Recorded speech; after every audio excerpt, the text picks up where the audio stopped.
Tere, minu poolt, mina olen Ave Paulus. See, millest siin meil juttu tuleb, on nii minu kui Krista Kallavuse ja Liina Laanemetsa kokku pandud asi rahvusparkide, taluloomade kaitsest, kultuuripärandi kaitsest ja selle üleskutse sisust lähemalt. Et märtsikuus tulime me selle üleskutsega välja ja väga praktilistel põhjustel, aga sellest ma räägin hiljem, et kõigepealt sissejuhatuseks paari sõnaga seda, et miks me kaitseme kultuurmaastikke rahvusparkides ja miks taluloomad rahvusparkides on tähtsad, sellepärast, et juba looduskaitseseaduse kohaselt on need maastikud, kus me peame hoidma piirkonnale iseloomulikku maastiku pilti ja kultuuripärandit ja mis tähendab Eesti mõistes talulist elulaadi ja külaelulaadi nendes piirkondades. Kui me vaatame täpsemalt rahvusparkide kaitse-eesmärke, siis on mul siin ees näiteks üks märtsikuus kinnitatud kaitse-eeskiri, Lahemaa rahvuspargi kaitse-eeskiri ja siin see, mida me rahvuspargis kaitseme, selle nimekirja järgi tähendab seda, et ilma loomadeta me nendel maastikel kultuuri ei hoia.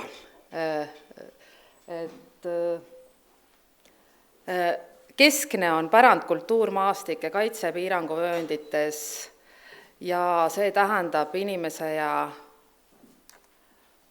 looduse koosmõjul kujunenud maastikku ja mitte inimene üksi, vaid inimene koos loomadega toimetamas. Ma võtsin nüüd jälle ühe värske kaitsekorralduskava, mida me parasjagu koostame Lahemaa oma. Need, mis siin punasega on märgitud, ilma taluloomadeta nende kaitseväärtuste kaitse ei ole võimalik.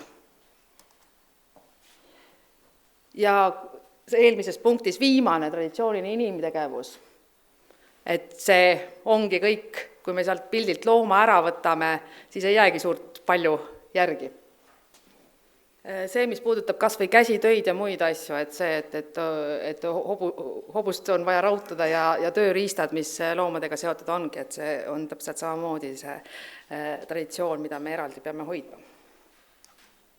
Kui me võtame näiteks selle sama pärandkultuurmaastike kaitse eesmärgid näiteks, nüüd ma hakkan erinevate rahvusparkide kaupa liikuma kiiresti, et siis 72 000 hektarit on Lahemaa rahvusparki, piiranguvööndid on 31 000 hektarit, see on see sinine lärakas seal, on piiranguvööndite ala. See värviline, kollane ja punane on see ala, kus pärandkultuurmaastike kaitse on meil kaitse eesmärgiks eraldi, kus me kaitseme inimese ja looduse koosmõjul kujunenud maastikku. Meil on 68 küla, meil on üle 6500 maaomaniku, talvel ja suvel elanike arv kõigub tugevalt, et kui te kas või Käsmu peale mõtlete. Aga ka Käsmus näiteks 20. sajandi alguses tehti küll uhkeid laevu, aga loomad jalutasid küla vahel ringi, eks. Ja paari sõnaga ka siis nendest probleemidest, mis ühes või teises rahvuspargis on, sest et 5 rahvuspargis nad on erinevad ja meil on ikka tulnud välja see, et loomapidamist võiks rohkem olla, et meil on erakordselt suured alad, mida peaks hooldama, mis on võsastumas ja mille raames me oleme iga aastaselt teinud väga palju hooldustöid just inimjõul, osades, kus võiks seda ära teha loomad.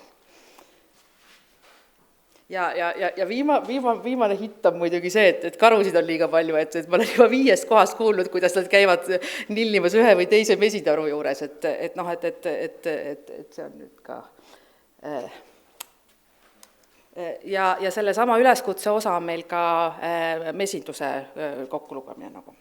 Et sellest Kalev Sepp räägib hiljem lähemalt, aga siin on nüüd kaart nende aladega, mis on meil olnud ajaloolises põllumajanduslikus kasutuses Lahemaal. Aga sellest hiljem räägib Kalev Sepp lähemalt, et idee poolest oleks need alad, kus külad toimetavad oma loomade ja talueluga. Ja? Et esimese 3 värvi osas, oranž kuni punane, on meil ka kaitsekorralduskavas vajadus, et nad võsast puhastatakse ja hoitaks lahti, et rohelise ala puhul on meil metsastunud alasid, et siin võivad loodusväärtused selle taastamise üles kaaluda, oleks, aga igal juhul oleks inimesi ja loomi, sest et praegu on meil nendega tähendab, inimesi on, loomi on vähem. Et näiteks eelmise kaardi peal oli see suur larakas Lahemaa, see oli üks punktike sealt, Muuksi Linnamägi ja vaade Muuksi Linnamäele, et me oleme igal aastal raiunud sealt võsa, et tegelikult oleks siin loomad peal, siis me ei peaks seda tegema, et kadakaid, et see on nüüd loopealne, see on alvarite ala, see on unikaalne kooslus. See on praegu ajaloolise maakasutuse järgi esimese väärtusklassi ala, mis ongi nagu avatud, aga ta vajab iga-aastast tööd ja hooldust, et ta sellisena säiliks. Et siin paremal üleval te näete siis eelmise sügise vapraid. Et seesama ala nüüd oma väärtuste poolest, siin on need punased täpid sellel alal, see on minu iga slaidiprogrammi kohustuslik osa, on vuistised, arheoloogia mälestised, kalmed, keskaegsed põllud, seesama lapikene, seal on ligi 300 arheoloogia mälestist, et erakordselt rikkad alad, mida me peame hoidma ja mida saaksid hoida just loomad. Soomaa rahvuspark, hoopis teine pilt. Et kui me enne rääkisime suurusjärgust 10 000 inimest, siis siin on meil 50 püsielanikku. 37 000 hektarit on siis kogu rahvuspargi pindala, 3 küla, 60 veist, 15-20 hobust, 120 lammast, täiesti hõlmatav ja reaalne toimetamine ja enamus põliselanikke kasvatab taluloomi. Ja et väike ülevaade Soomaast.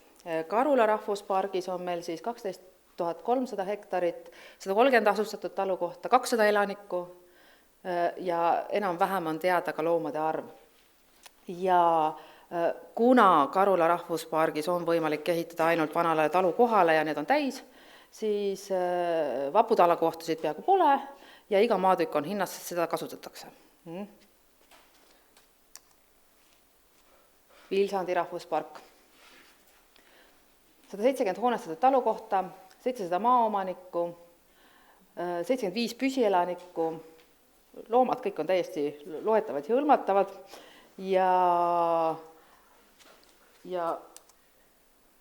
Matsalu rahvuspark, 1500 maaomanikku, 657 hoonestatud talu kohta, 500 püsielanikku ja Krista luges ka kassid ära. See suurusjärg ikka, seda ma mõtlesin, et kust need numbrid, kui ma eile nägin neid, tegid tublit tööd. Aga et anda ülevaade nendest suurusjärkudest erinevate rahvusparkide puhul ja erinevatest probleemidest, sellepärast, et Soomaal on küll suured alad, aga 3 küla. Ja siin mõned pildid ka Matsalust. Loomulikult on kultuuripärandi kandja inimene ja tema toimetamised. Ja seetõttu on kõik see, mis inimene teeb, ongi selle rahvuspargi kultuuripärand. Et kui ta nüüd teeb seda traditsioonilist külaelu hoides, traditsioonilist loomapidamist hoides, piirkonna elulaadi säilitades, et siis on meil piirkonna kultuuripärand, see traditsiooniline jälg ilusasti ja piirkonnale iseloomulik jälg ilusasti kaitstud ja hoitud, et seda nii lammaste näol, kes annavad meile villa selga, kui ka muude tegevuste läbi, sealhulgas traditsiooniline jaht, üleval on minu hagi ja jookseb. Seega, see üleskutse on meile väga tähtis. Selle üleskutse sisu on väga lihtne, siin on 10 küsimust, mida me loodame nüüd levitada ja millele me loodame nüüd selle aasta tegevuste jooksul vastust saada, et sealt järgmine aasta edasi minna. Kas teie peres on taluloomad? Millised ja kui palju neid on? Milliseid loomi ja millal on teile talus peetud? Sellepärast, et ma tean ka Lahemaa näitel neid inimesi, kus on läbi aegade peetud taluloomi ja nüüd viimasel paaril aastal on see lõppenud, aga juhul, kui praegu ei ole, no, selle küsitluslehe võib ikka täita, et see ei sõltu sellest, kas praegu hetkel just siin loomi on. Miks te loomi peate? Miks just neid loomaliike ja tõuge? Loomapidamisega seotud mured ja rõõmud, mõned põnevad perejuhtumised, lood legendaarsetest loomadest, sellepärast, et ikka tuleb ette, ja tänapäevased fotod perest ja loomadest ja ajaloolised fotod taluloomadest ja nendega seotud tegevustest ja muud põdenevat materjali, kui on. Et seda küsitluse lehte ei pea kõiki 10 punkti täitma, vaid just seda, mis enda jaoks on oluline, ja siis meiega kontakti võtta ja meile need andmed saata, et see on nagu üks läbivjoon meil selle ettevõtmise raames, et me rääkisime selle Ermis Liisi-Jäätsi ja teistega läbi, sest et Võrumaal on tehtud selline väga põhjalik küsitlusleht ja väga põhjalik kogumine, mis on eraldi kindla metoodikaga, aga meie eesmärk on praegu just eelkõige saada taluloomapidajad ja potentsiaalselt huvitatud taluloomapidajad ühe mütsi alla, et sealt järgmistel aastatel midagi edasi toimetama hakata. Et mis me nende andmetega teeme? Saame ülevaate loomapidajatest, saame koostöövõrgustikku, kaardistame probleemid ja kavandame traditsioonilise karjakasvatuse edendamise tegevusi. Mis reaalselt aasta lõpuks tuleb, on kindlasti kataloog kodulehel, juhul kui omanikud annavad nõusolekud nad sinna panna, et selle saab ka peita niimoodi, et kui omanik ei ole huvitatud, siis tema nimi ei lähe sinna. Ja võib-olla tekkisid juba mõtted, kas see otse tootjalt tarbijale võrgustik rahvusparkides, mida suvel nii väga-väga külastatakse ja kus võiks just selle kohalike talude toodangut ja tegemisi just neile sisse tulekut tekitada, et kui ma suvise Võsu laada peale kas või mõtlen, et siis seal võiksid Lahemaa asjad olla, mitte Poola tomatid. Ja päranditurismi potentsiaalne võrgustik, selle aasta lõpuks neid 2 asja loomulikult ei saa, aga sellest võib rääkida.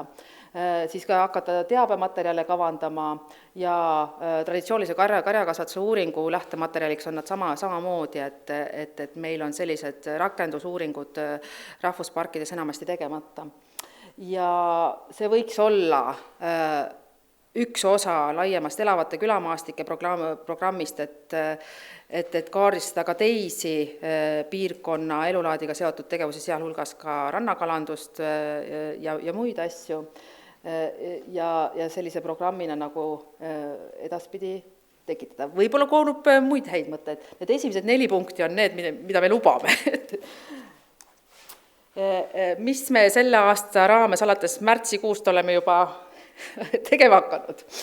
19. juulil on avatud talude päev MTÜ Lihaveiste seltsiga koostöös igal juhul Võhma külas räägime lihaveistest ja võib-olla selle üleskutse raames saab ka kõikide rahvusparkide talud, kus toimetatakse avatuks.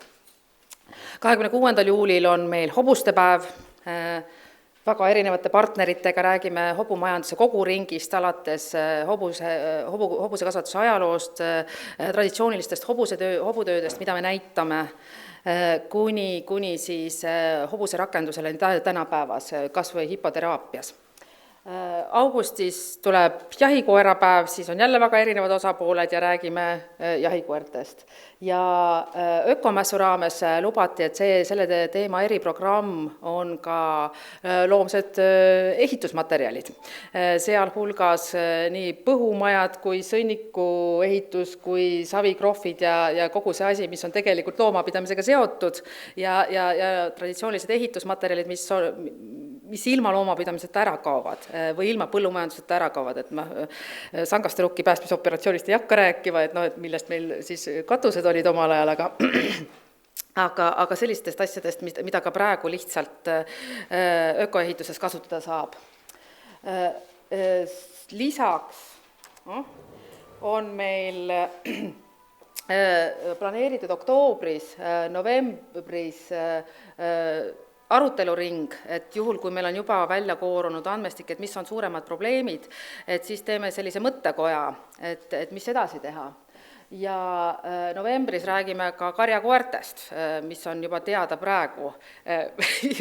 Ükskõik, kus me sellel karjakasvatuse teemal räägime, siis tuleb lõpuks ikka, kuidas koerad nagu inimesi murravad, et see on ka väga aktuaalne teema, et kuidas panna karjakoerad niimoodi tööle, et on hundid terved ja lambad söödetud. Ja siis lisaks sellele paluti välja hõigata, et novembris loodame üles panna ka põlislauda kaamera koostöös looduskaameraga, et kus näidata põlislauda elurikkus kuni sõnnikukamerani välja, Urmas tahtis mingi võtte selles osas, et see paluti ka välja hõigata, et hakkame otsima sellist kohta, kus lauda elutoimetusi näidata ja et 60% looduskaamera vaatajatest on välismaalased, et siis meie oma üks põlisüdi ka rohkem näidata. Et lõpetuseks, kas mul, see on nüüd siis meil Dartmoori maastikud Inglismaal koos Dartmoori ponidega seal vasakul. Need on meil Gotlandi lambad. Ja maastikud. Ja need on meil ürgsed Exmoori ponid ja maastikud. Et äkki tuleb ka, Alekseil on kindlasti, Annikal on kindlasti Eesti põlistõuge ja maastikku, et mina omalt poolt täidan oma panusega. et kui on küsimusi. Nii, ja teeme sulle kõigepealt aplausi, et sa ilusasti rääkisid.